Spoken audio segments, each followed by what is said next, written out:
Hi, all of you. Good afternoon, everyone. Good afternoon, guys.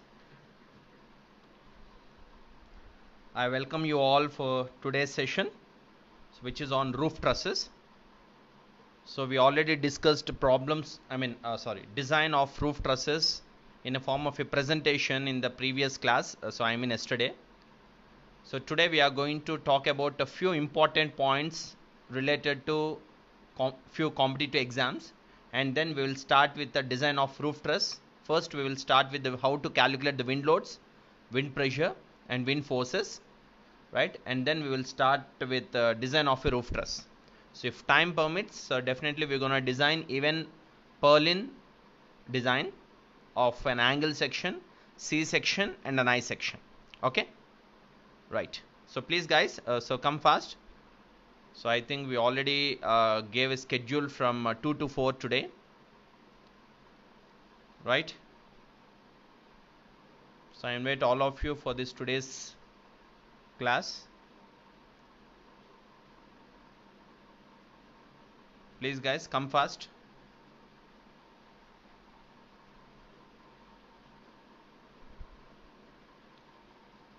So I was just 10 minutes before today, right? So I request all of you, so please Chetan Sharma, right? Good afternoon. Where are others? Praveen, Anusha, Rajni ma'am, Srinivas, Manipal, Manideep. Come on guys, come fast. So by that we'll start immediately, right?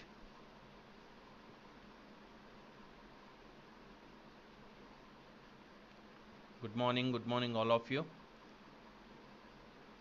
So let me start with a few concepts which we already discussed. Okay, so in the meantime students will get joined. Okay, yeah. See, basically the introduction of design of roof truss, everything I was already presented in the previous presentations. You can find the presentation in my Facebook, or you can find even in my YouTube channel, right? Good afternoon Chetan. Right. Okay. So what exactly the roof trusses? So where we gonna use these roof trusses? So we're gonna use these roof trusses for the main important thing is, like, large column free structures. So whenever you required a large column free areas, so there you're gonna use this kind of roof trusses. Okay. So as your top roof, right? So the best examples where the roof trusses are gonna use, so wherever you required for the column free structures, so it will be like auditoriums, yeah, and then assembly halls, right, and even the workshops, yeah. So not only this, even we're gonna use them for bridges, like airport hangars, right? So these are the other applications where we're gonna use, yeah. So these are the roof trusses which are supported on walls or series of the columns. So that is how the roof trusses are gonna be. So basically roof trusses are divided into two things, two types of trusses. So one is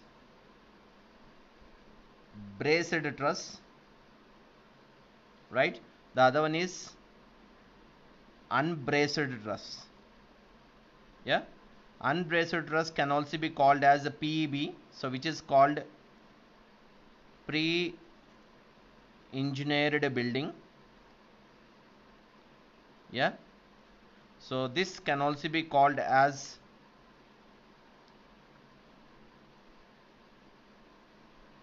portal frame. Okay, so here your truss is not going to be braced, right? But here the trusses which we are going to discuss and which we are going to design, so they all comes under the braced truss. Okay, so this we are going to design and this we are going to study as per our BTech syllabus concern. Okay, so this is what we are going to discuss today, right? So about the PEBs, about the portal frames, so definitely I'm going to share you a material which is related to unbraced frames, which comes under the pre-engineering buildings in the due course of time. Okay, so now let me discuss the important point about the bracing. So when we are talking about a braced truss, so we should always discuss about what exactly the bracing means, isn't it? So what do you mean bracing? So bracing is the nothing but the trusses are sufficiently strong to transmit the forces which are acting in the plane. So the normal alone truss can able to transmit the forces which are acting in their plane, but however they offer little resistance to the forces which are acting at right angles. Okay, so when the forces are right angles to the plane of the roof truss, so definitely there will be only little resistance toward that forces. Such forces are mainly due to wind which are blowing parallel to the ridge. Okay, so what happens, let me draw the truss. So this is your truss. Okay, so this centermost portion is called as ridge. Yeah, so let me take one example of a truss like this. Okay, see, when the wind forces are acting parallel to the ridge, what do you mean parallel to the ridge? Like this.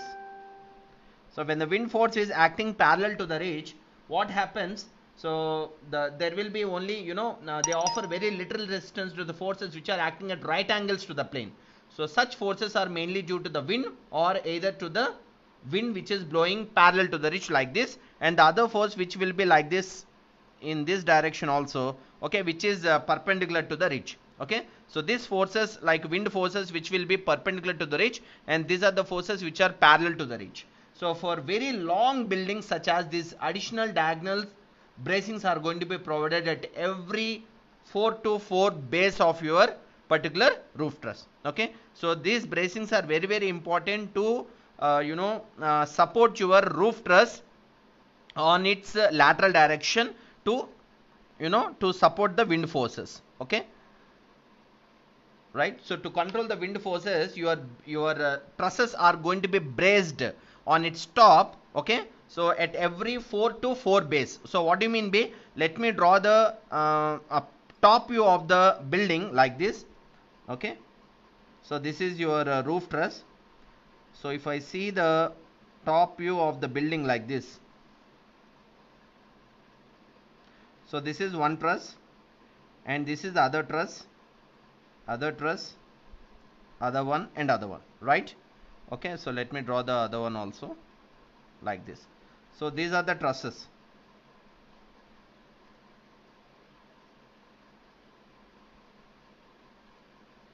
Okay, so this is the top view.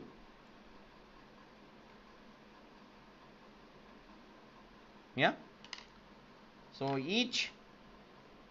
the distance between two trusses are called bay. Yeah, so what is this? So this is called a truss. These are all trusses. Okay, so this is called bay. How many bays you have? So you are having 5 bays. So this is the first bay, second bay, third bay, fourth bay and fifth bay. So what you have to do is, so whenever you are providing trusses like this, so what are this? This is called ridge. So the centermost portion of the truss is called ridge, isn't it? Okay, so what are these? These are called purlins.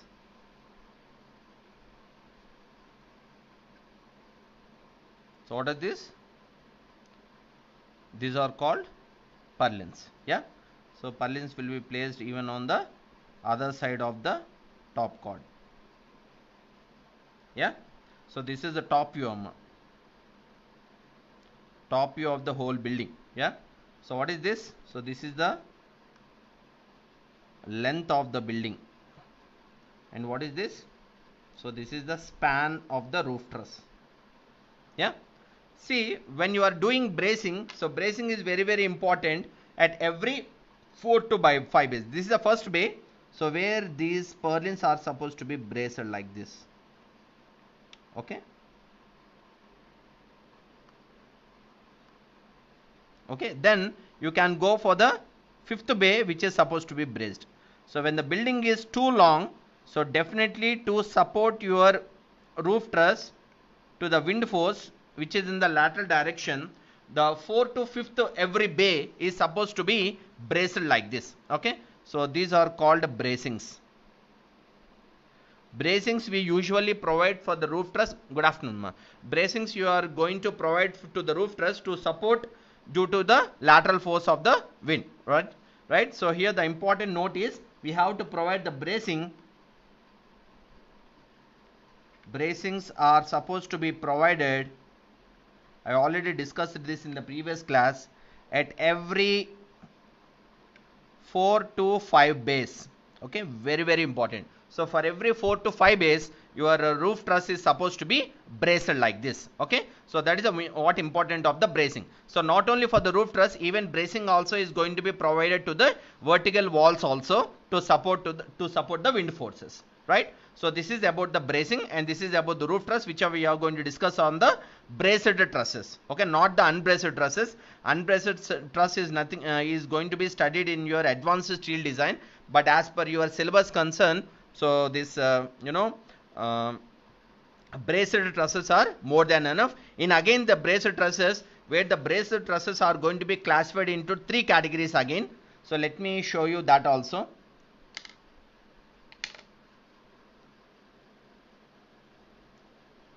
Braced trusses are classified into 3 types again. So what are they? First one is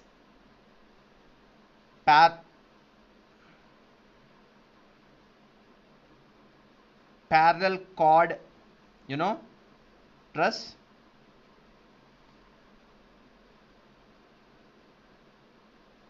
pitched chord truss,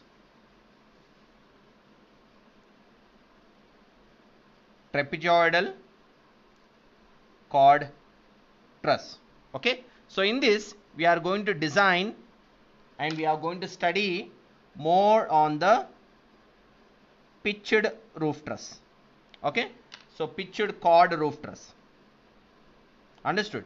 So how these braced trusses are going to be classified again into 3 categories. One is parallel chord truss, other one is pitched chord truss, and the third one is trapezoidal chord truss. So let me show you how these trusses are going to looks like. So parallel chord truss is nothing but, so where your trusses, the chords are going to be parallelly placed like this.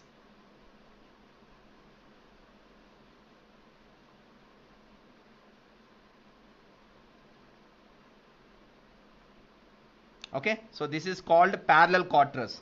So parallel chord truss in the sense the top chord and the bottom chord are parallel to each other, right? So let me draw the pitched chord truss. Pitched chord truss is nothing but like this. So where your top chords are,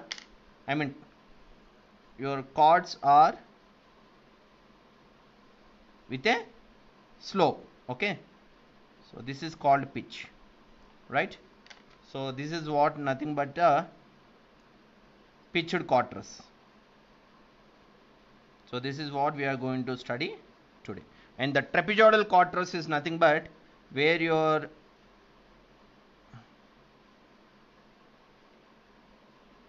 trusses will be like this. Okay, so your chords are in a form of a trapezoidal shape.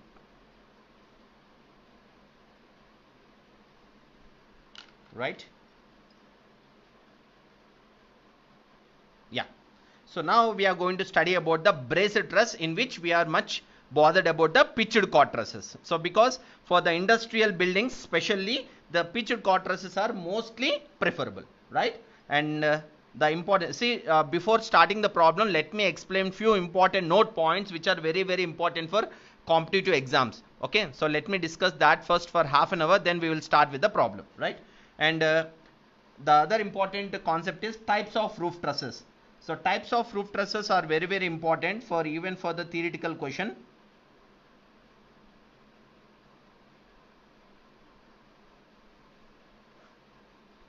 So types of roof trusses. So let me explain one by one with fastly.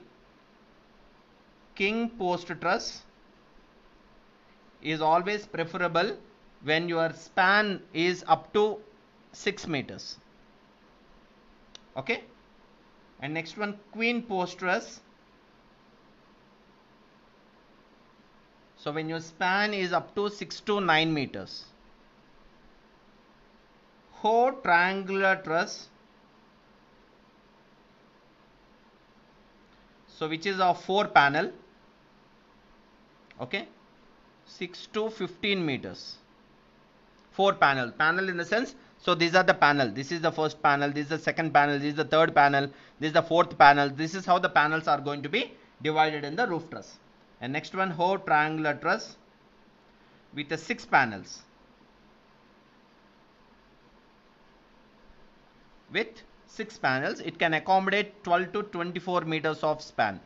Okay, what are these? These are spans, truss spans and matter. Okay, clear? Right. And next one, Fink or French truss, where it can accommodate a span of 9 meters. Okay, so there is another type of Fink or French truss where it can accommodate 12 to 18 meters also. So the only difference is, the way how you are providing the Fink or French truss in a different way, right? And next one is compound French truss. Compound French truss, so it can accommodate 20 to 30 meters of length of span, right? And the seventh one is north light truss, so which is something like, cantilever type of truss, which are supposed to be used majorly for cantilever roofs, so it can accommodate 8 to 10 meters, right? And the last one is a Pratt truss. So there are plenty trusses available based on its applications. These are the regular trusses which are going to be used for roofs, for industrial roofs. So it can accommodate to a span of 6 to 30 meters. So, okay, so these are the general types of roof trusses, so which are going to be accommodated of the different spans. Okay, so now let me explain you the terminologies of the roof truss clearly, right? So this, I think this information was provided even in the yesterday's presentation, but beyond that, let me explain the same even on the paper also. So why? Because this is going to be with you as a like a notes. Okay, so next one, so let me explain you the nomenclature of the roof truss. So because very very important that, so to explain other things clearly, terminology. So because without understanding the terminology, so you can't able to understand the things.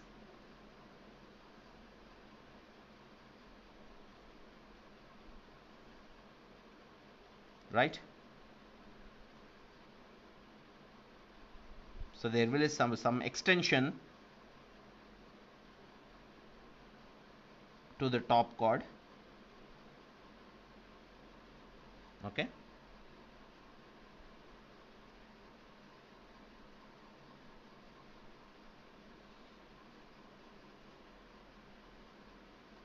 Yeah.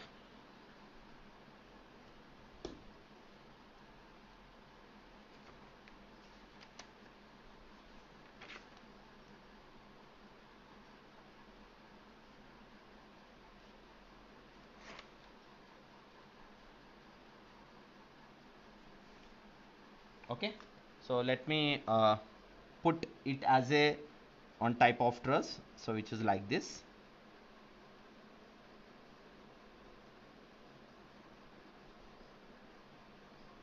So what is this? So it is called Fink or French truss. Okay,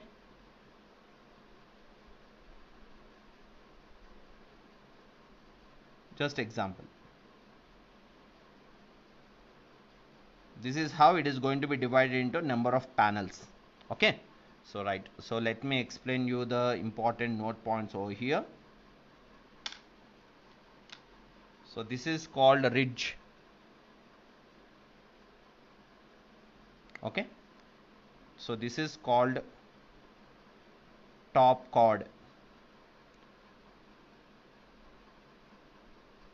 Yeah, and this is called bottom chord. Top chord can also be called as a rafter. Okay, it can also be called as a rafter. This is called sag tie. So this is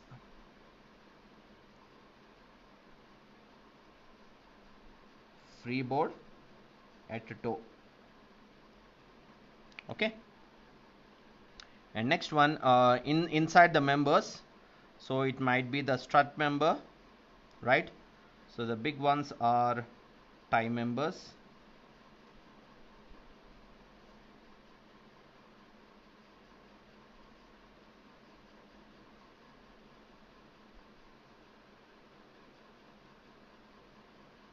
okay. And see, when the wind is blowing like this, in this way, so when the wind is blowing in this direction, okay, so this is called windward side. Windward side. Okay, so this is the wind direction. Okay, W. So the other direction is going to be like this.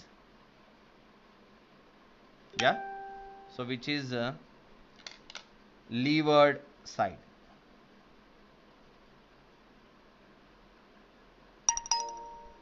Side, not size, side. Windward side and leeward side. Okay, so the wind which is blowing on one direction is called the windward side. The other direction is going to be the leeward side. The effect on the windward side will be more due to the wind effect and wind pressure, and the leeward side will be very less effect. Okay, that is how we can able to understand the terminologies of the this thing. Okay, so let me explain few more things over here by drawing another truss. So this is the slope of the roof truss. This is called span. Okay,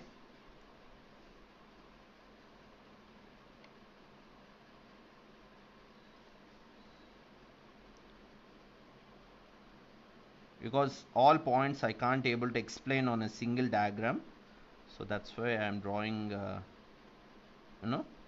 few more like this, right? Okay, so this is called a purlin. Yeah, so whatever the sheeting will be there on the top like this.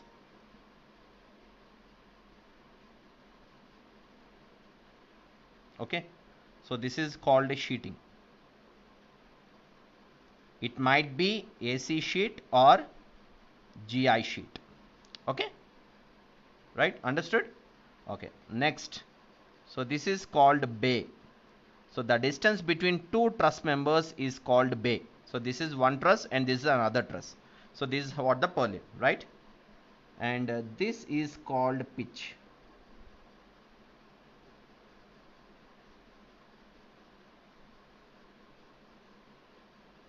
Right? And one more thing, this is called rise. Rise R. Okay, understood? So this is how we can able to explain the terminologies of the roof truss, right? These are very, very important. Without understanding this nomenclature, so you can't able to design the problems, right? So right, so this is the important terminologies which was there in the roof truss. So please try to remember all the points. Okay, so then let me explain with the other important note points. Okay, so which are very, very important for competitive exams. Note points, you can note down them. Okay, right, so let me explain one by one. First one, pitch of truss. Pitch of trusses. What do you mean pitch? Pitch is defined as height of truss by span of truss. Okay, understood? So pitch is nothing but height of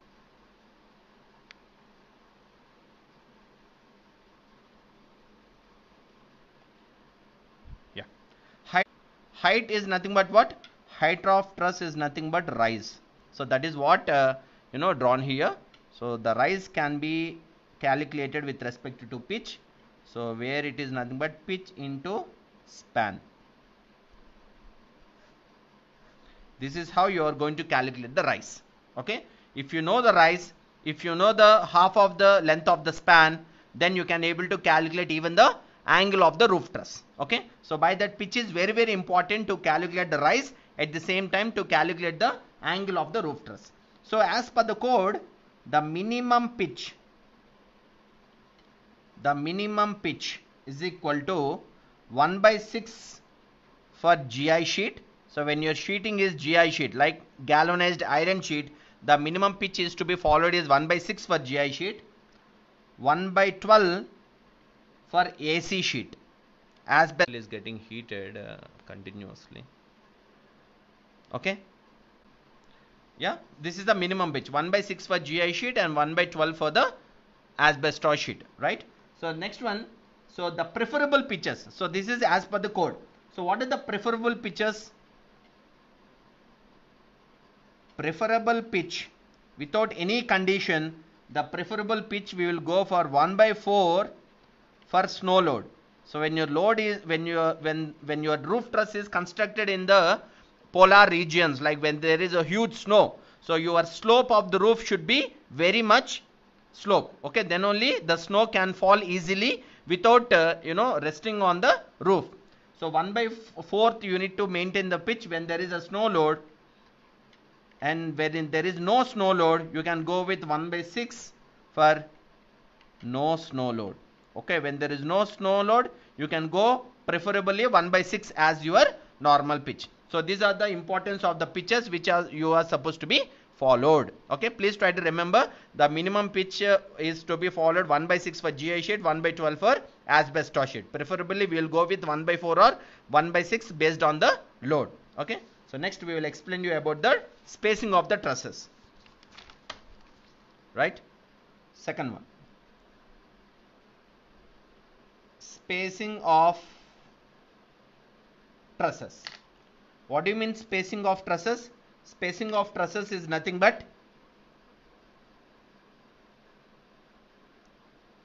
so let me take building like this. Okay, so this is the length of the building.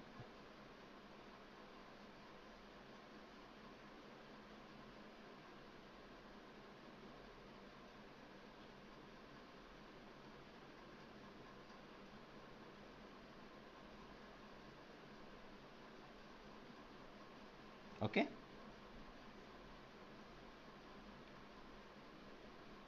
right, and there are plenty trusses like this within the length of the building, right, and all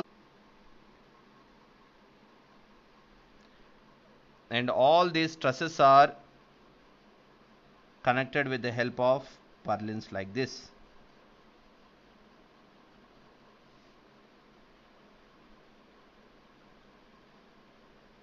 Okay, yeah.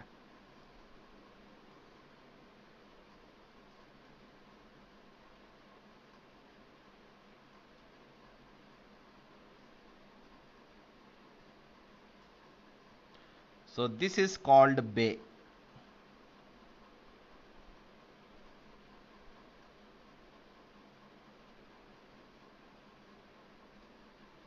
Sorry. Right? So this is called bay. Now what is this? This is called span. And the overall length of the building is called L.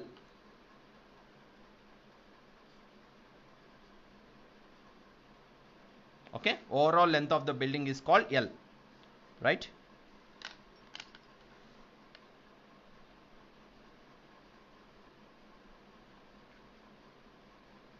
Got it? Yeah. So now let me explain what are the specifications of spacing of the trusses. So the distance between the two consecutive trusses is called spacing of truss. As the spacing increases, the number of trusses may increase. Sorry, the number of trusses may reduce, but the cost of purlins are going to be increased. Here the important point is, as the spacing increases,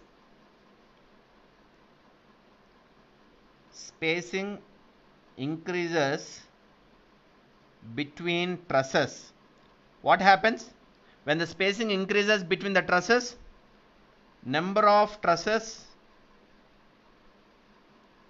will decrease, isn't it? But what happens when the number of trusses increase? The length of purlin will increase. When the length of purlin will increase, purlin length increases, which leads to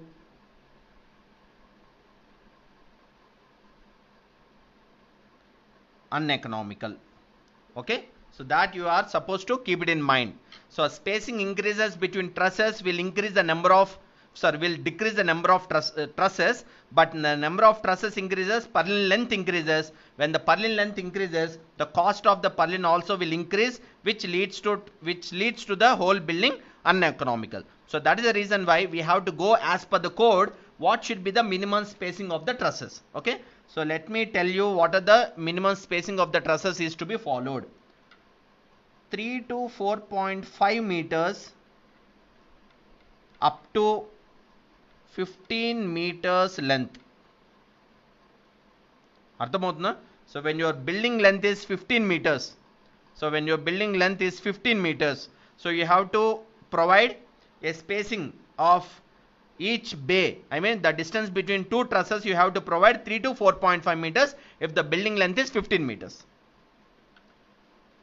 4.5 meters to 6 meters up to 15 to 30 meters of length. So when your building length is 15 to 30 meters, you have to provide the trusses with a spacing of 4.5 meters to 6 meters. When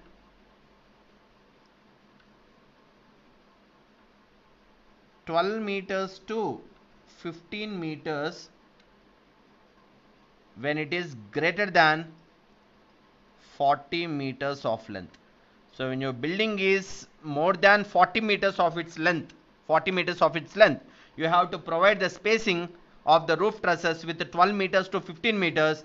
Then what happens, you know? So this, what do you mean 3 to 4.5 meter means?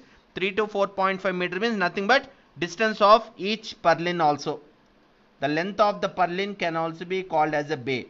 Understood? Length of bay or a distance of the between two trusses can also be equal to length of purlin.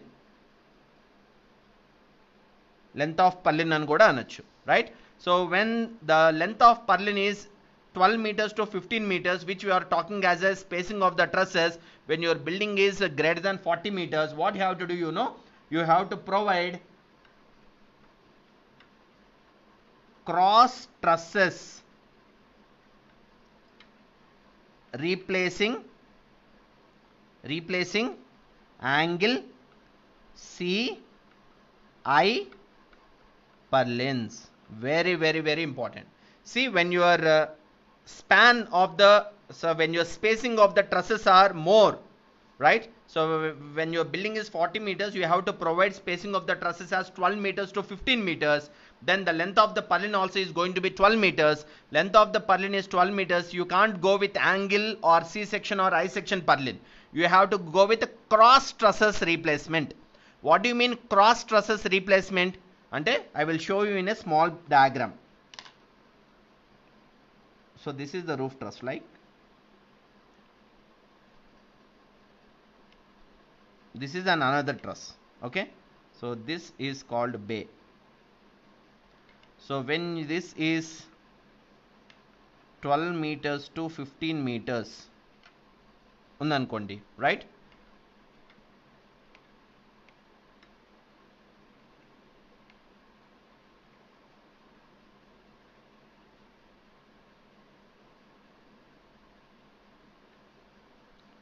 So this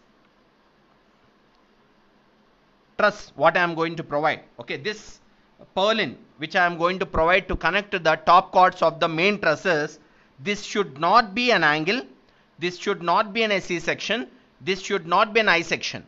This should be another truss which is something like this.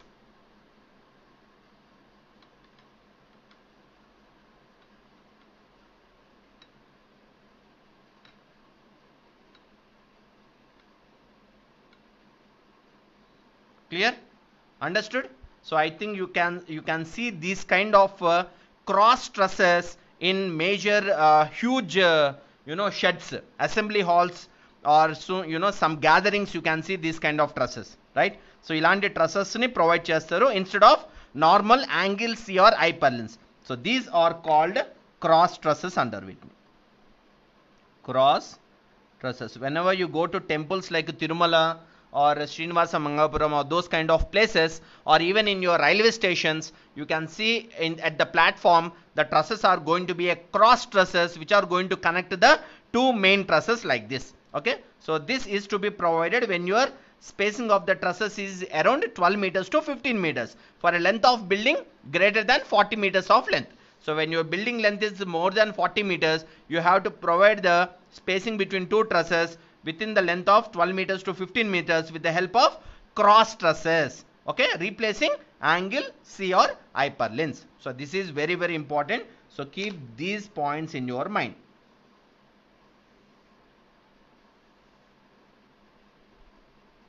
Okay, very, very important. In the same way, even in the pictures also, these points are very, very important. Okay, right? Okay. So now next let me explain you about purlin, right? The next one is purlin. What do you mean purlin? Purlin is nothing but the spacing between two trusses is called purlin, right? Or the connecting two top chords of the trusses are also called as a purlin. So purlin is a beam, so which is going to be supported the top of the roof trusses like this. Okay, so let me explain about purlin. What do you mean purlin? As far as possible, purlins should be located on panel points of top chord members. Okay, so we are going to provide purlins as far as possible on the top chords of the members like this.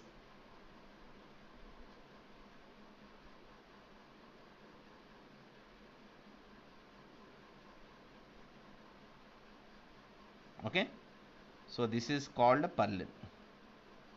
Yeah, so now let me explain what is the spacing of the purlins. Spacing of purlins. What do you mean spacing of purlins? Spacing of purlins in the sense this. This distance is called spacing. So the spacing of the purlins, the number of purlins when you are providing, the spacing between the two purlins is supposed to be as per the code. So this spacing ఎంత ఉండాలంటే, this is called spacing of purlins. Okay, so why? Because these are all purlins, ivanni purlins, right? So this spacing of purlin is recommending as 1.35 to 2 meters. So as for keep your purlin spacing as 1.35 to 2 meters, right? So when you are using an angle purlin, especially when you are using purlin and as an angle, okay, like this angle purlin, the spacing of the purlins is to be 3 to 4 meters undali. When you are using a channel purlin,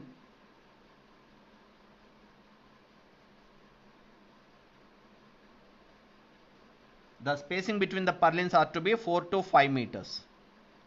When you are using an I section purlin,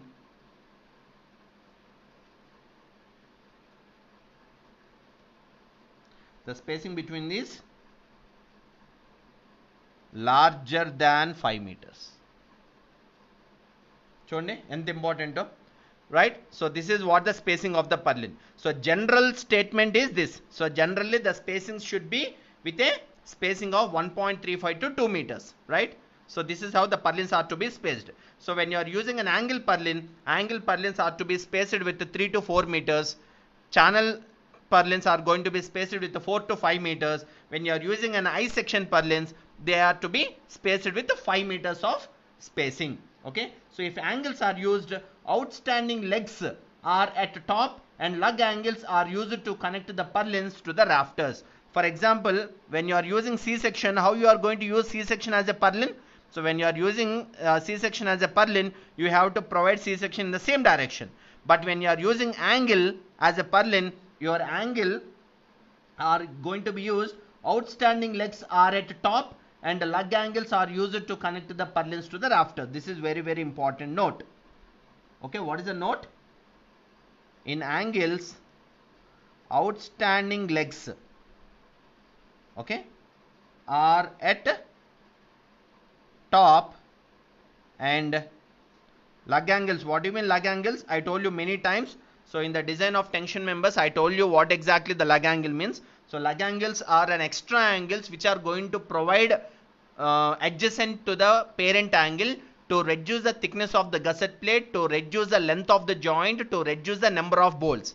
So that is how you are going to use the lug angle which is connected adjacent to the parent angle, right? So in that way, outstanding legs are at top and lug angles are going to be used to connect the purlins and rafters. Okay, so what do you mean outstanding leg? Say for example, this is your gusset plate. If angle is connected like this, okay, right? So then this leg is going to be called as a connected leg. So why? Because it is going to be connected with the help of a bolts like this, and this leg is called outstanding leg. Okay, so that is what exactly the purlin spacing is talking about, right? Okay, so now this is very important to understand what should be the spacing of the trusses are supposed to be provided, right, in the roof trusses, isn't it? So next, let me talk about the sheeting. What do you mean sheeting? Sheeting is nothing but the roofing which you are going to provide on the top of the purlins. Okay, so this sheeting, commonly used sheetings are asbestos sheets and GI sheets, right?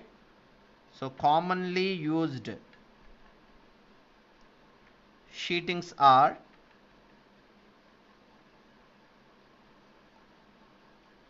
galvanized iron sheets, which can be called as the GI sheets, and asbestos sheet,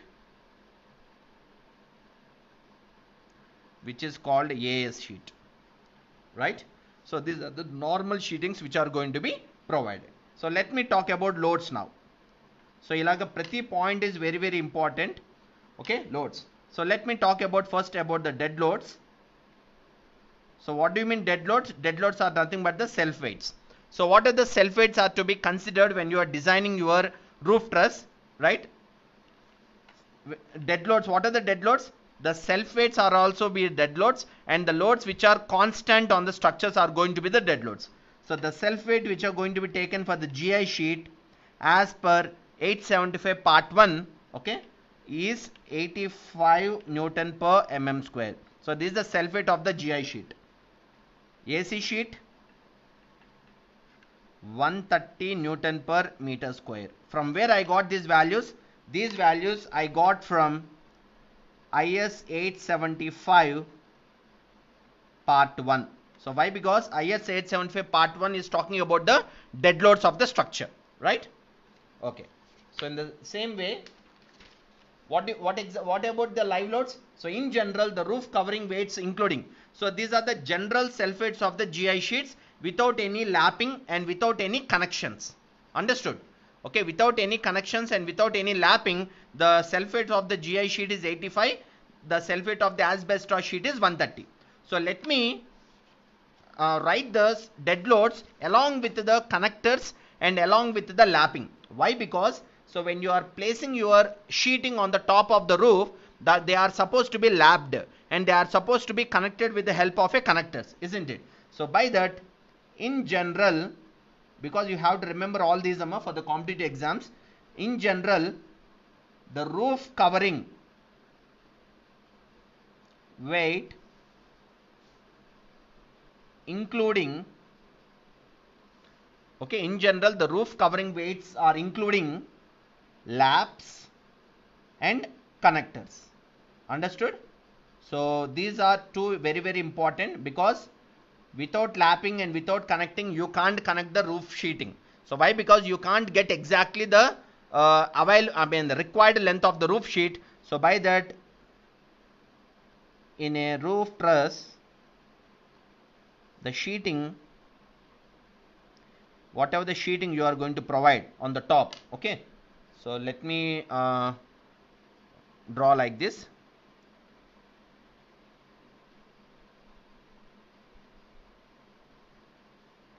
Okay, so this is the availability of the sheeting. The next sheeting is to be lapped like this.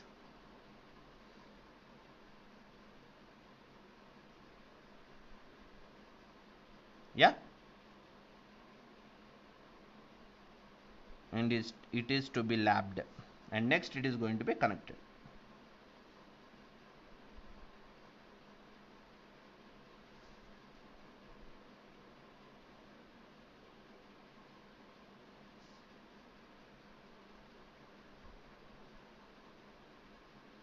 Clear? Right? See here, this is called lapping.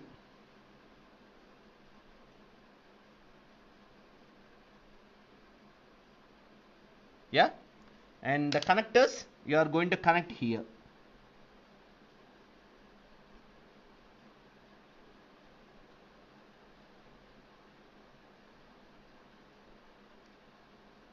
Yeah, right, in every roof truss you are going to connect there. So these are called what?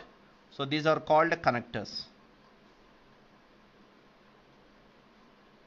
right? So when you are taking the self weight of the roof truss, I mean self weight of the sheeting, so your sheeting is to be taken as like GI sheet including lap and connectors. The self weight of the GI sheet is 100 to 150 Newton per meter square. The self weight which I mentioned over here, it is just self weight of the GI sheet without any laps and without any connectors. Okay, so here the GI sheet including laps and connectors are going to be 100 to 150 Newton per mm square, which we are going to consider this for the design. Okay, for the design purpose. AC sheet is going to be 170 to 200 Newton per meter square, and the self weight of the purlin, okay, self weight of purlin is also going to be taken as 100 to 120 Newton per meter square. Okay, and other loads like electrical fixtures, fans, there will be other loads, right? So in the roof trusses, so there will be fans which will be fixed to the roof truss itself. మీరు చాలా ఆడిటోరియంస్లో function హాల్స్లో చూసుంటారు. So there will be a long fan which is hanging to the roof truss. So we have to consider even the fan loads also as the self weights, as a dead loads. Not only the fan weights, even the electrical wirings, electrical fixtures, they are also to be considered as a dead loads. So the other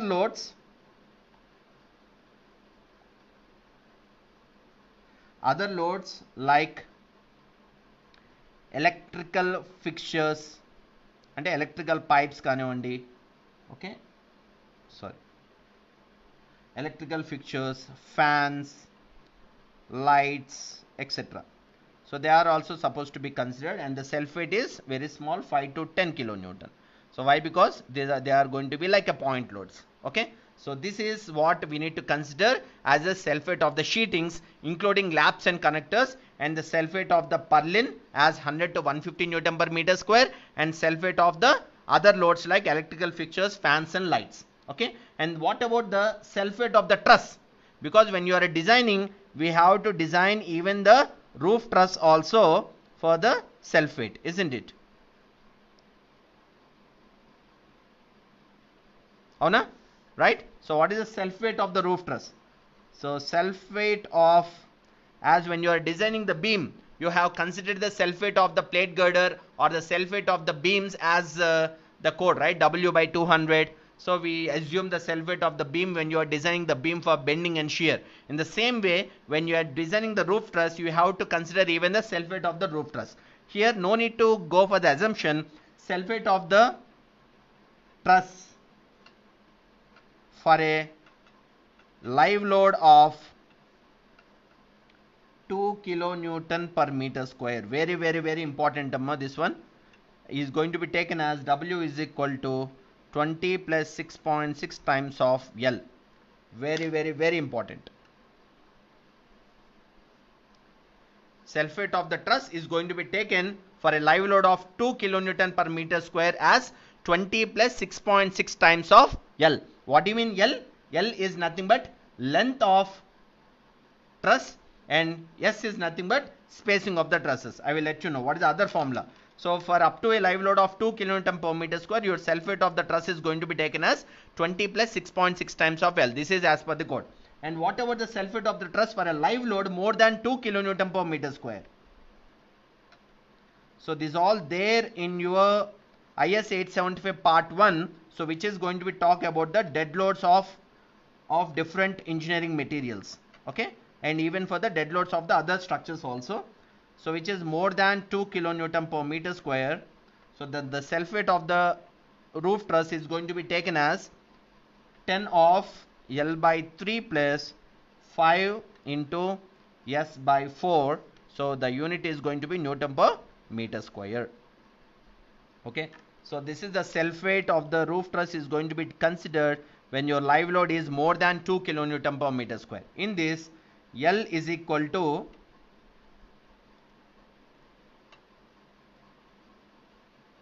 length or span of roof truss, okay, and S is equal to spacing of truss. What do you mean spacing of the trusses?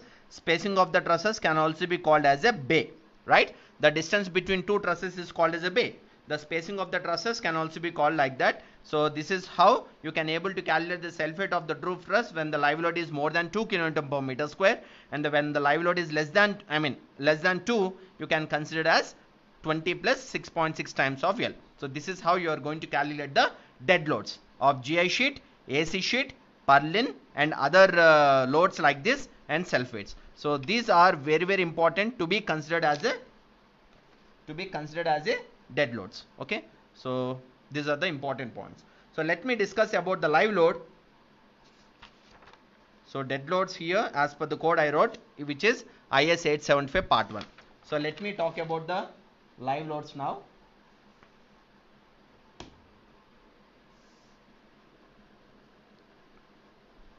Live loads. So you can get the information about the live loads from IS 875 part 2. So the live loads can also be called as a imposed loads. Okay.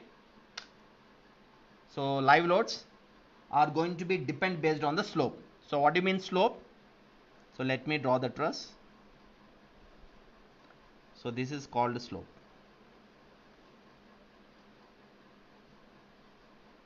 Okay, slope of the truss, right? Okay, so let me start up with up to 10 degrees of slope. You can take the live load as 0.75 kilonewton per meter square. Greater than 10 degrees of slope, the live load is to be 0.75 minus 0.02 of theta minus 10. Okay, so this is the value, right?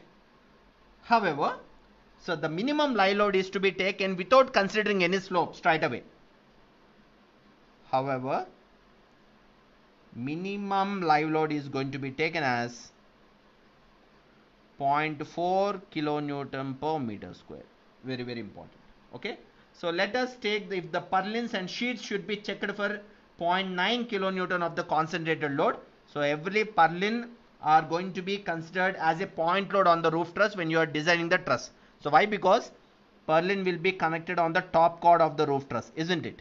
So they are going to be considered as a concentrated load on the roof truss. By that, the purlins and sheets, either it may be asbestos sheets or GI sheets, should be checked for 0.9 kilonewton of the concentrated load. Okay, so this is also as per the code, right? Understood? So this is about the live load. So let me explain with the wind load. Wind loads. So wind load you can find from IS 875 part 3. Okay, right. So here, how to calculate the basic wind speed, basic wind pressure and basic wind force. Okay, so these are going to be explained over here. So the wind speed, the wind loads are going to be get from IS 875 part 3. So where there are a few conditions to calculate the things. So let me start one by one. First one is basic wind speed. Basic wind speed, which is indicated with the symbol VB. Okay.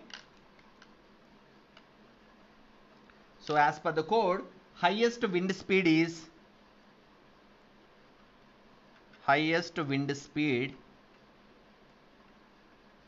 55 meter per second. Okay, as per the code. And the lowest wind speed is 33 meter per second. Okay, and how many zones we have? We are having 6 zones. So let me show you that in the code based on the number of zones and where the zones are so where the zones are going to decide your wind velocity, right? So let me show you the things in the, so this is the wind zone map.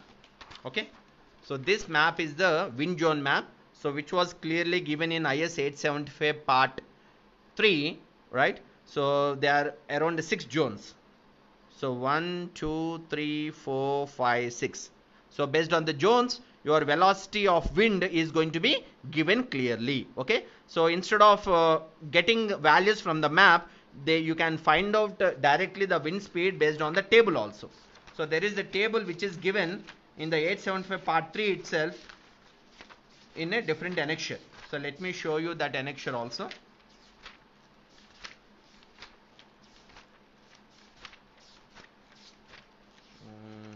Yeah, here it was. So the annexure A. So it is in 875 part 3, page number 53. So in the page number 53, you can find the different cities and the towns. Based on that, basic wind speed at 10 meters height of the building. For some important cities or town, it was given here. The maximum wind speed is 55. That is for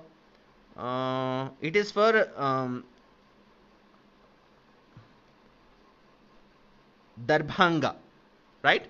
So it is for Darbhanga, 55 meter per second. So this is the highest wind velocity in India, right? So what is the other minimum, which is 33? So that is for Bangalore. So the Bangalore wind velocity is minimum, which is 33, because as per competitive exams, these points are very, very important. So they may ask you, as per IS 875 part 3, the maximum wind speed at a height of 10 meters of the building of a industrial building, the wind velocity maximum is for which city? It is for Darbhanga. Okay, so you can find the name here, Darbhanga. It is 55 and the minimum is for Bangalore, that is 33. And what about for our Hyderabad? It is 44. Hyderabad is 44, right? And Vishakhapatnam, which is a coastal area, which is 50 meter per second, right? So I think recently IS 875 part 3 was revised in the year 2016. Okay, I am following 875 part 3 1987 but recently I think when I recently attended for a tall buildings guest lecture which was conducted by Association of Consulting Civil Engineers, they told me that the recent code came up with the 875 part 3 which was revised in the year 2016. So I think the same wind velocities are followed. Might be they may change it recently. Just you can go through, and if there is any changes, you can get the latest information also. Okay, right. So this is how you are going to get. And let me write here. So it is Appendix A.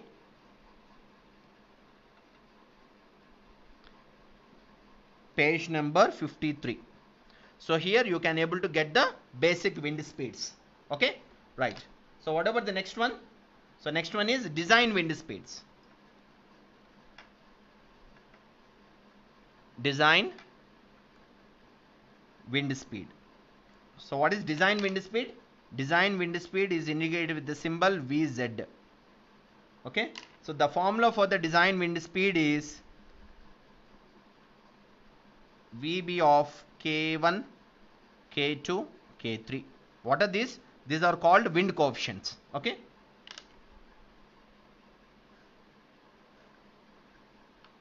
Yeah. So these are called wind coefficients. So let me write one by one, where K1 is equal to risk coefficient, K2 is called terrain coefficient,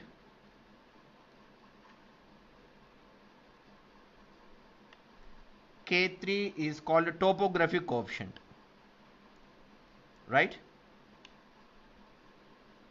So about this, you can get the information from 875 part 3. Let me write the page numbers and the clauses to get the coefficients of K1, K2, K3 straight away from the code. By that, it will be very easy for you to, design the roof trusses just by looking at the code. Okay.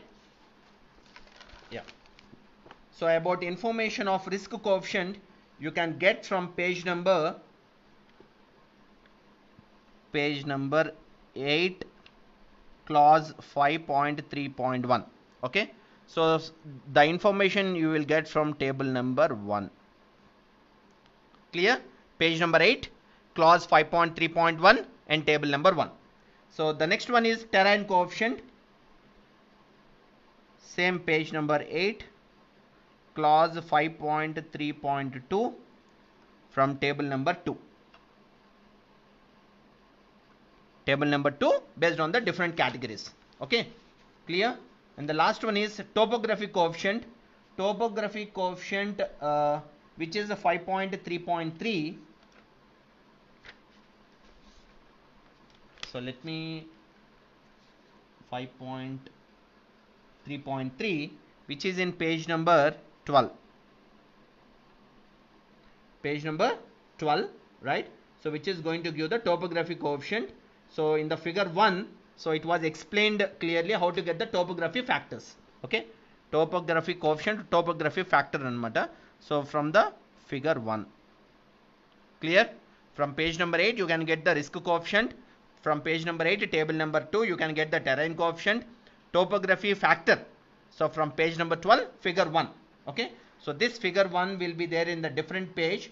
So the K3 can be calculated as with some other formula, right? So while explaining the problem, I will explain you how to calculate the K3 value based on the topography coefficients. Okay. So this is how you're going to get. So basic wind speed is VB. After knowing the basic wind speed, you can able to calculate the design wind speed. Understood? Right?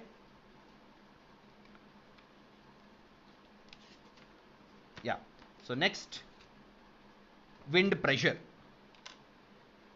What is the next one? Basic wind speed, design wind speed, and the next one is wind pressure. Wind pressure. Wind pressure is indicated with the symbol PZ. So what is the formula for PZ? PZ is equal to 0.6 VZ square, which is in Newton per meter square. Why? Because it is a pressure, right? So about this, you can get in a page number, the formula, it was given in the code itself. So the formula was given in page number 12, clause 5.4. okay. From clause 5.4 in page number 12, the wind pressure formula was given clearly. And next one, wind force on roof, indicated with the symbol F. So how to calculate wind force? The formula is CPE minus CPI of A into PZ. Okay. So this is how you are going to calculate the wind force in terms of Newton or in terms of kilonewton, right? So let me tell you the individual parameters. So what is A? Area of the surface. A is nothing but area of roof surface Pz is equal to wind pressure, right? And what do you mean CPM? CPE is nothing but external pressure coefficient. CPI is nothing but internal pressure coefficient. Understood? So CP is called external pressure coefficient. External pressure coefficient. It depends on few factors. So what are the few factors? External pressure coefficient will depend on shape of roof. Okay, it depends on shape of roof, and it depends on size of building. Very, very important even for theoretical question. And next one,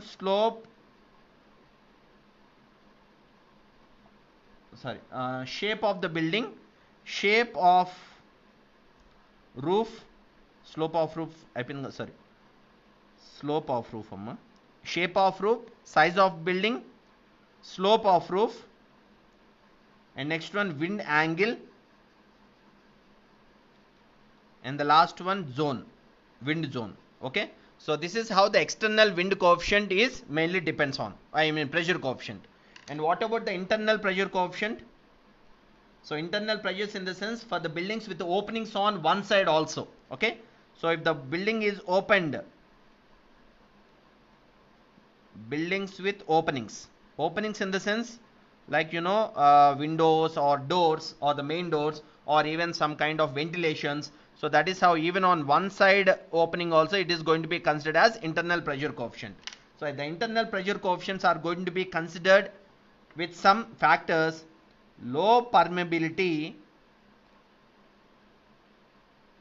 you are going to take in as plus or minus 0.2. Medium permeability,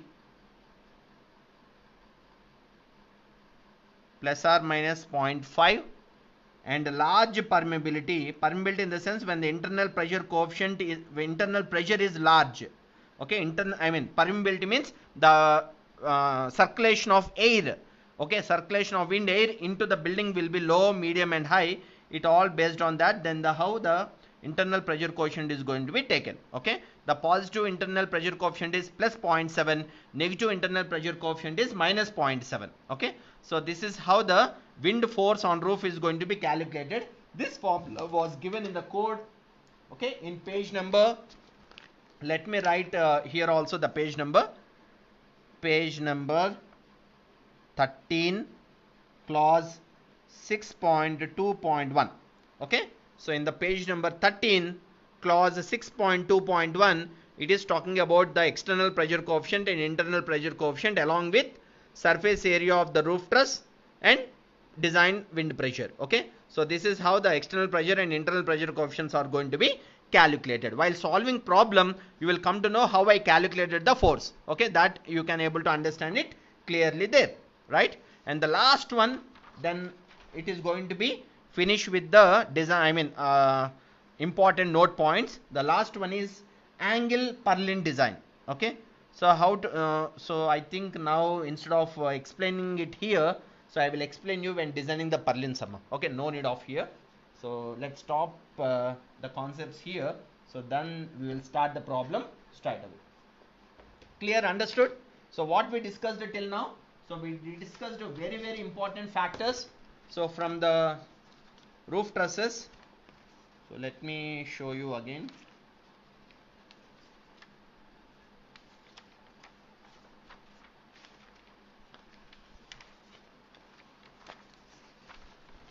So what we discussed, yeah,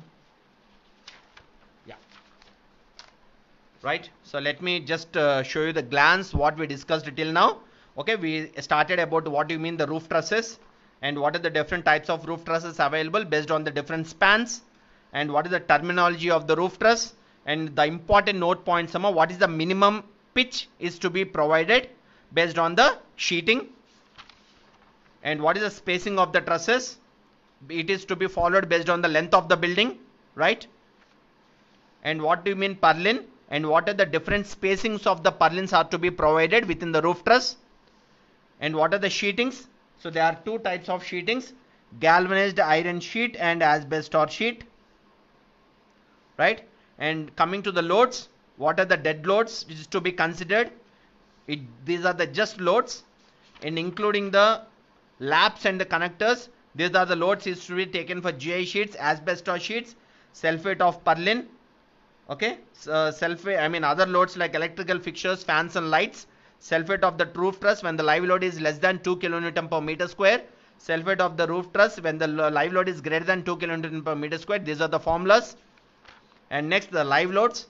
Live loads is all based on the slope of the roof truss, I mean slope of the top chord, up to 10 degrees of an angle, greater than 10 degrees of an angle.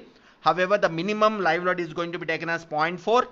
When the purlins and sheets are also going to be provided, the live load is going to be taken as 0.9 kilonewton. Okay, if the value is not given in the problem.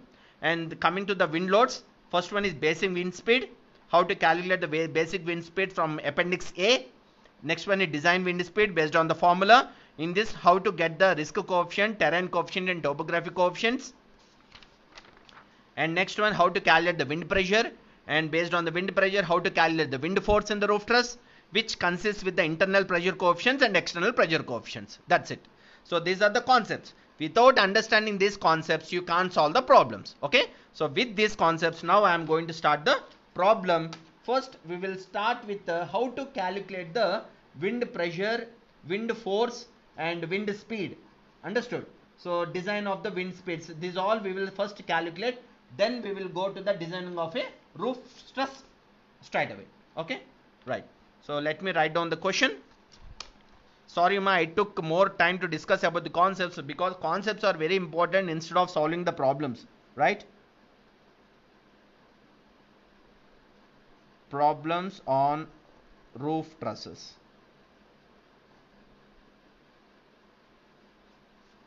Okay. Right. So let me write down the question. Okay. So that we'll try to calculate first what is the how to calculate the what is that wind force, wind speed and all, right? Okay, so let me write down the question.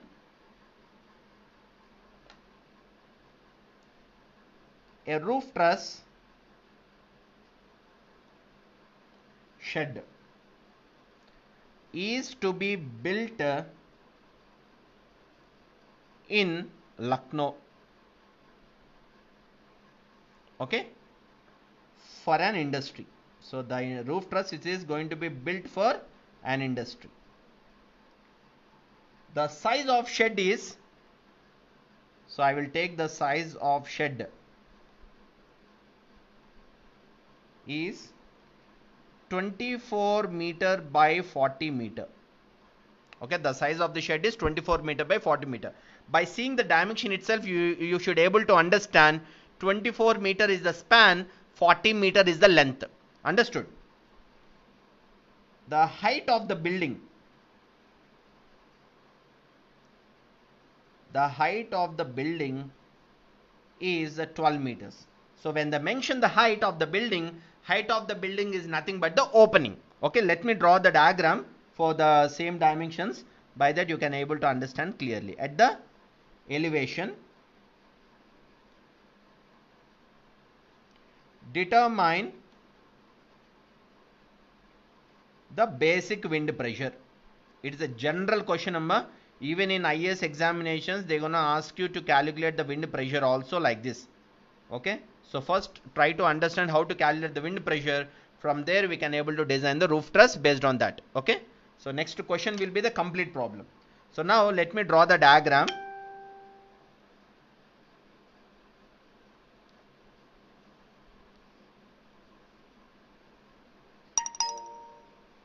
So there is a building like this. Okay. And the span, span means opening is 24 meters and the length of the building is 40 meters, which is divided with the number of trusses like this. Okay. Clear? So which are connected with the number of purlins also.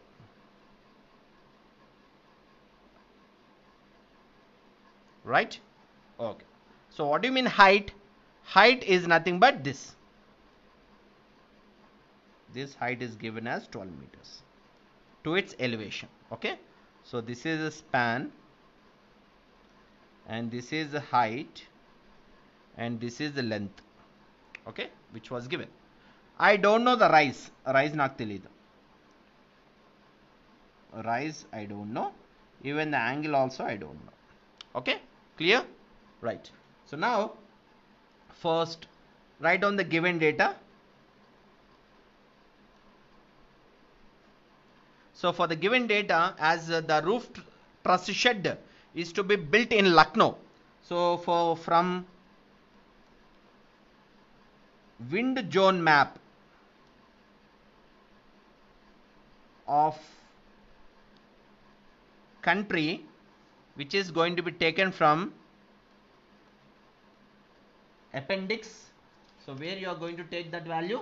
From appendix A, from page number 53. Okay, so you can find the city Lucknow, and the wind speed in Lucknow is VB is equal to 47 meter per second. Or you can find that in page number 53. If you want, I will show you that also. So let me show you the page number 53 for Lucknow. So where is Lucknow? Lucknow is here. What is the speed is? 47. Clear? So 47 is the wind speed in Lucknow. So next, for calculating the wind speed, right? So I need to calculate few parameters. The design wind speed formula. What is the design wind speed formula? That's what he is asking you to calculate, right? Basic wind pressure, wind speed I need to calculate first. Design wind speed formula is Vz is equal to Vb into K1, K2, K3. Right? Okay. So what is K1 now? K1 is the risk coefficient. Okay, let me calculate, let me get the values one by one. Risk coefficient K1. Okay, right. So how to get the value of K1? How to get the value of K1 amma? A page number cheppanu nenu. From page number 8, clause 5.3.1, from table number 1, we have to get the risk coefficient. So the risk coefficient from table 1 for all general buildings with a portable design life of structure for 50 years, the risk coefficient is going to be taken. Okay, so let me go through the page number for getting the value of K1. K1 ekkada chodali? Table number 1 lo chodali, right? Okay, so let me see over there. Here. So see code clearly. What do you mean risk coefficient? Figure 1 gives wind speed for terrain category 2 as applicable at 10 meters above ground level based on 50 years mean return period. The suggested life period is to be assumed in design, and the corresponding K1 factors for different class of structures for the purpose of design is given in table number 1. In design of all buildings and structures, a basic wind speed having a mean return period of 50 years shall be used, expect as specified in the note. So that means you can able to consider the minimum life of the building as 50 years when it was not mentioned in the problem. So when it was not mentioned in the problem, in the table number 1, it was clearly given risk coefficients for different classes of structures in different wind speed zones. It was given. So you can see in the above table there are classes: class A, class B, class C. Kanpistunda andarki? Class A, class B, class C. So based on this you can able to assess different things. So here the risk coefficient class of structure. All general buildings and structures for 50 years of life. Mean probable design life of structure in years. It was given for 50 years of life. K1 factor for basic wind speeds are given here. For 33 wind speed, what is the K1 value? For 39 wind speed, what is the K1 value? 44, 47, 50, 55. For the different K1 values, for the different wind speed values, K1 were given. What is the wind speed at Lucknow? Wind speed at Lucknow is 47. For the 47 wind speed, what is the K1 value for 50 years of life? 1. If you take a building as a temporary shed, ఒకసారి ఇక్కడ condition చూడమ్మా, temporary shed structures such as during construction operations, for example form work, false work, structures during construction stages and boundary walls, ఇలాంటి ఒక condition ఇచ్చారనుకోండి, if the life of the structure is only 5 years, you can take the K1 value as 0.71. okay, so the next condition, buildings and structures presenting a low degree of hazard to life and property in the event, ఇలాంటి ఒక condition. Next, important buildings and structures such as hospitals, communication building towers, power plant structures, they design for 100 years of life. When the 100 years of life with a wind speed of 47, what is the K1 value is 1.07. ఇలాగా మనకి risk coefficients అనేవి based on life of the building ఇచ్చుంటారు అనమాట, right?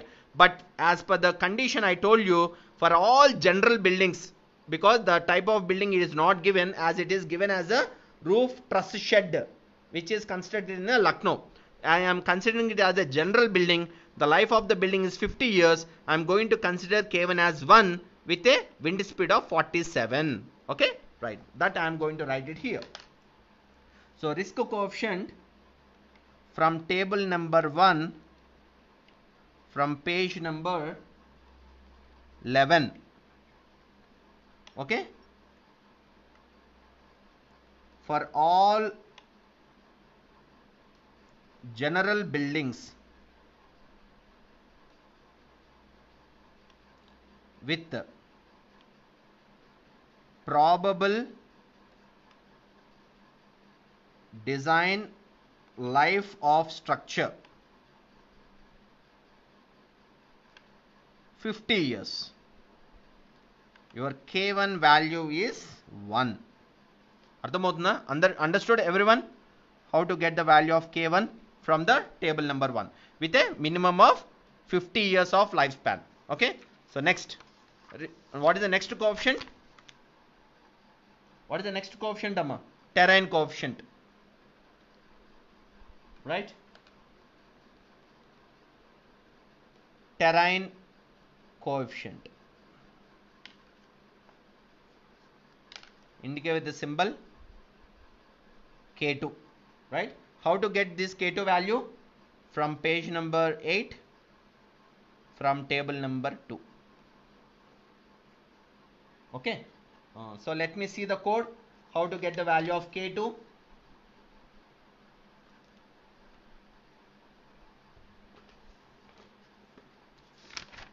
right, so see all of you here, table number 2, K2 factors to obtain design wind speed variation with the height in different terrains for different classes of buildings or structures.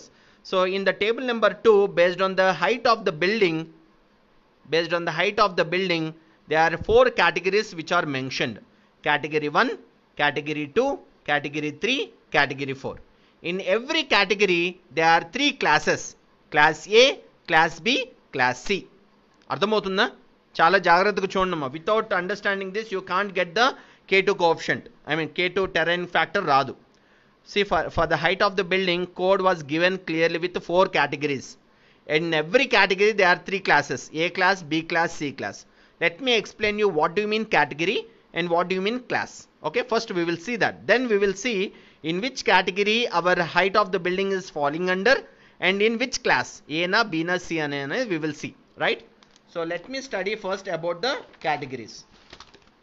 Right, all of you see page number 8 in 875 part 3.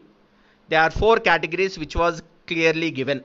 Category 1, exposed open terrain with few or no obstructions and in which the average height of any object surrounding the structure is less than 1.5 meter. So this is the category. So this category includes open sea coasts and flat treeless plains. Sea coast undi mana building chuttupakala etuvanti buildings lekunda, even though if there is a building or any object, if the height of the object is less than 1.5 meter, it comes under category 1. Understood? Second one, open terrain with well scattered obstructions having heights generally between 1.5 to 10 meters. Understood? 1.5 నుంచి 10 meters వరకు నీ building చుట్టుపక్కల ఉన్న obstructions ఏవైనా ఉంటే they comes under category 2. Right? So what is the note? This is the criteria for measurement of regional basic wind speeds and includes airfields, open parklands, and undeveloped spacely built up outskirts of towns and suburbs. Open land adjacent to sea coast may also be classified as category 2 due to roughness of large sea waves at high winds. So ilanti oka condition unnappudu category 2. Coming to category 3. Terrain with numerous closely spaced obstructions having the size of building structures up to 10 meters in height, with or without a few isolated tall structures. ఇలాంటివన్నీ category 3 కిందకు వస్తాయి. అంటే మన industrial building చుట్టూరు ఏవైనా obstructions up to 10 meters of height ఉంటే they comes under category 3. Okay, 10 meters is not our building height. 10 meters are the obstructions which are there surrounding to our building. Okay, so note chadavandi. This category includes well wooded areas and suburbs, towns and industrial areas, full or partially developed. It is likely that the next higher category that this will not exist in most design situations and that selection of a more severe category will be desirable. Okay, like this. When it comes to the industrial area, what is our problem? Okkasari mana problem chadavandi. The roof truss shed is to be built in Lucknow for an industry. When you are constructing that in an industry, then it is going to be come under industrial area. When it comes under the industrial area, so in which category your building is falling under? Your building is falling under category 3. So ippudu na problem category 3 ani ardhamaindi. Okay, so let me read out the category 4 also. Category 4 is nothing but terrain with numerous large highly closed spaced obstructions. The category includes large city centers generally with obstructions about 25 meters and well developed industrial complexes. చాలా బాగా develop అయిన industrial areas and మీ పక్కన పెద్ద multiplex complexes కానీ ఒక 25-30 meters height buildings ఉన్నాయనుకోండి, then you have to go with category 4. But as per our problem concern, we are going to consider it as an industrial area, so it falls under category 3. Understood? Right. So category 3 అని అర్థమైంది. So now see the table number 2. In the table number 3 I should go with category 3. So category 3 చూద్దాం. In category 3 again there are 3 classes A, B, C, isn't it? So in the 3 classes, which class your building is falling under నేను చూడాలి. So now let me explain what do you mean the classes. Under page number 11 చూడండి. In the page number 11 it was clearly given about the classes. Sorry, one second. Yeah, in the page number 11, in the page number 11 it was clearly given about the classes. What do you mean class A? Structures and or their components such as cladding, glazing, roofing, etc. having maximum dimensions greatest horizontal or vertical dimensions less than 20 meters. What is your size of your building? Your size of the building is 24 meter by 40 meters. Okay, if the building is less than 20 meters it will comes under class A. మరి మీ building యొక్క size ఎంతమ్మా? 24 meter by 40 meters length. ఇక్కడ అదే చెప్తున్నాడు, any dimension greater horizontal or vertical dimension less than 20 meters ఉంటే అది class A కిందకు వస్తుంది. What is class B? Structures and or their components such as cladding, glazing, roofing having maximum dimension greatest horizontal or vertical dimensions between 20 to 50 meter. What is your size of the building? 40 meter. 40 meter is in between 20 to 50 meter. By that your building will fall under class B, isn't it? So what is class C? Greater than 50 meter. Okay, so now your building is 40 meter.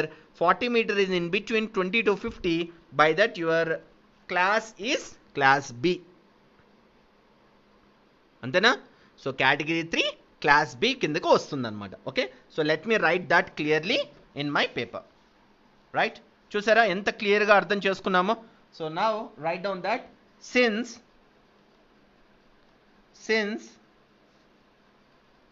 the shed is an industrial area,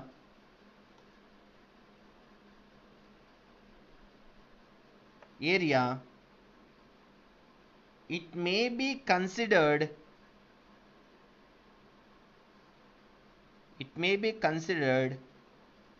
belonging to category 3 class B. Category 3 is based on what? Based on ఎక్కడ ఏ condition ద్వారా మీరు page number రాయాలి. Okay, based on page number 8 clause 5.3.2.1. okay, and what about class? Class is in the page number 11. It is based on 5.3.2.2. clear, right? So now let me write down by seeing the code. Height of the building,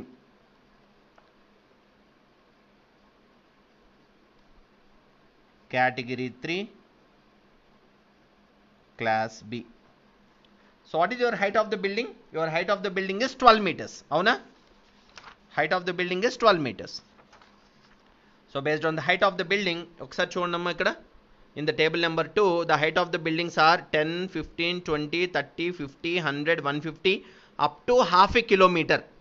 అంటే 500 meters వరకు నీ యొక్క K1 K2 factor మనం తీసుకోవచ్చు, right? But your building height will falls under 12 meters, అంటే 10 to 15 meters మధ్యలో ఉంటుందన్నమాట. Okay, so we have to interpolate, right? So let me write for 10 meters of height of the building for category 3 class B, your value is 0.88. For 15 height of the building, your category 3 class B is 0.94. I want for height of the building 12 building ki ee value enta kavali, right? So what you have to do, you have to go with the interpolation. With the single interpolation you are going to get the value. So let me do the single interpolation from this table.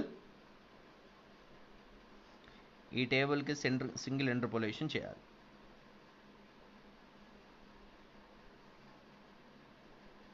Right, clear, right? So now K2 is equal to చెప్పండి అమ్మా 0.88 plus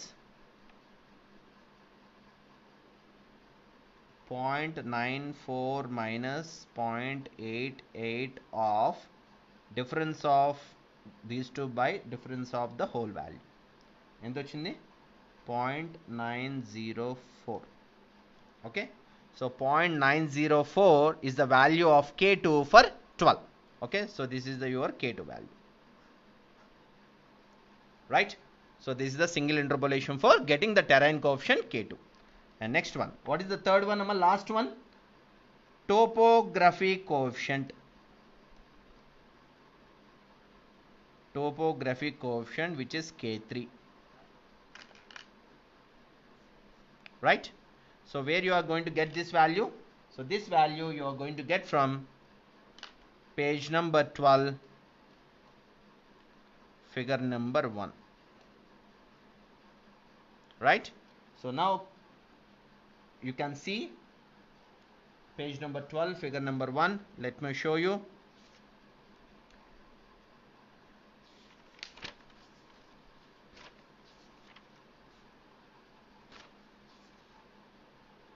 Figure number 1 is at 1 second. So let me see where the figure is. So it was all there with that.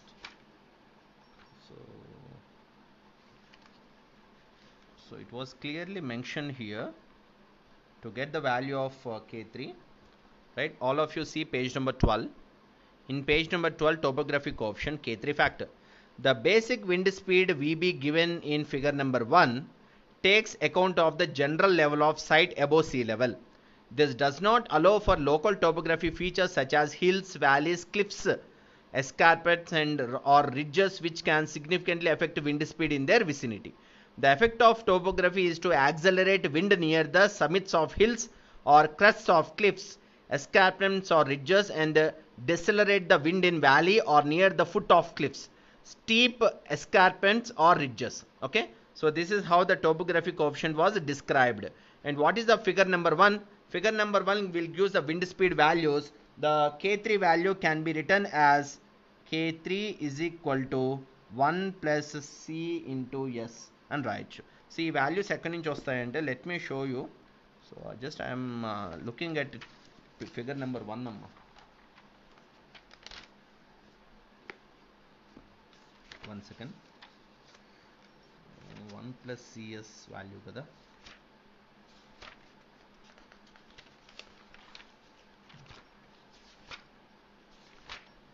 So please, you can also refer the code. In the code, just I am searching for the page number, how to get the value of K3, which is based on 1 plus CS. Adi.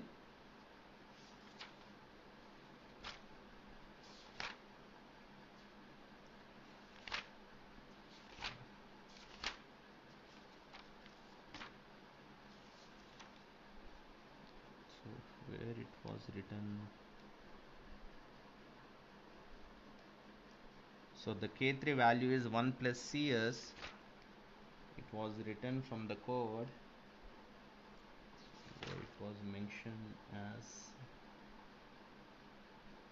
K3 C 5.3.3. Yeah, it was shown in there.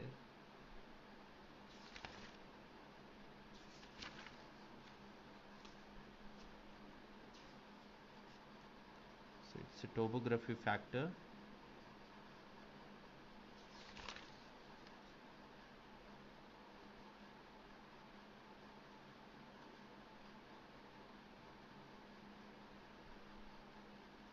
Yeah, here it is.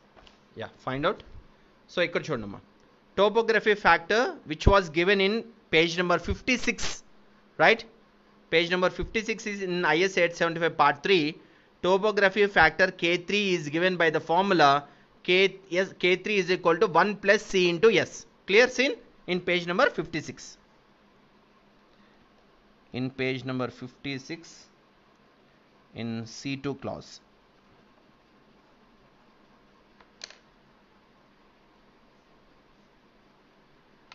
Okay, 1 plus C into S.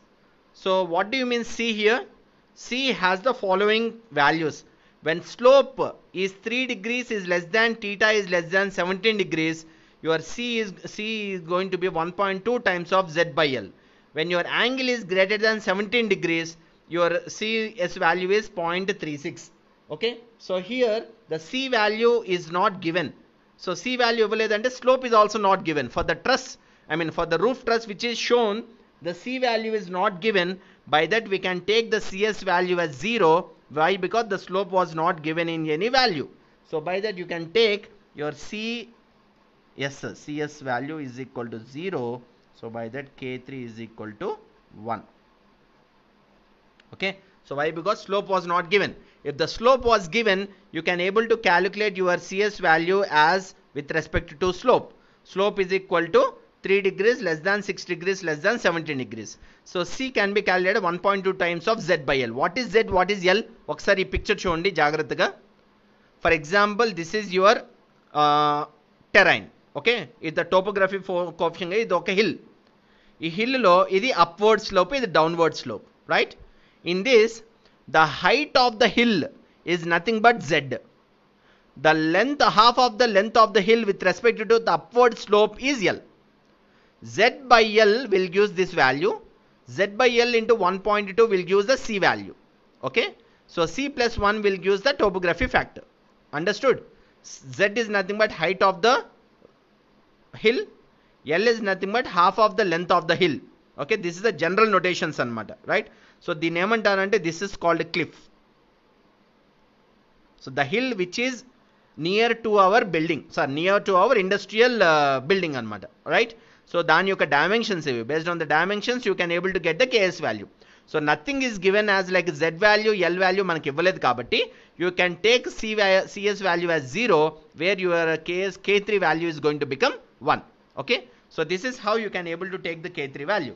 So now try to substitute all these K1, K2, K3 values in calculating your formula, so which is your design wind speed. Design wind speed Vz. Calculate. Vz is equal to K1, K2, K3, Vb. What is K1 value? K1 value we calculate as 1. 1 into, what is K2 value? K2 value is 0.904. What is K3 value? 1. What is Vb value? Vb value is 47 meter per second, which is at Lucknow. So add together, sum together, what is this? 42.488 meter per second.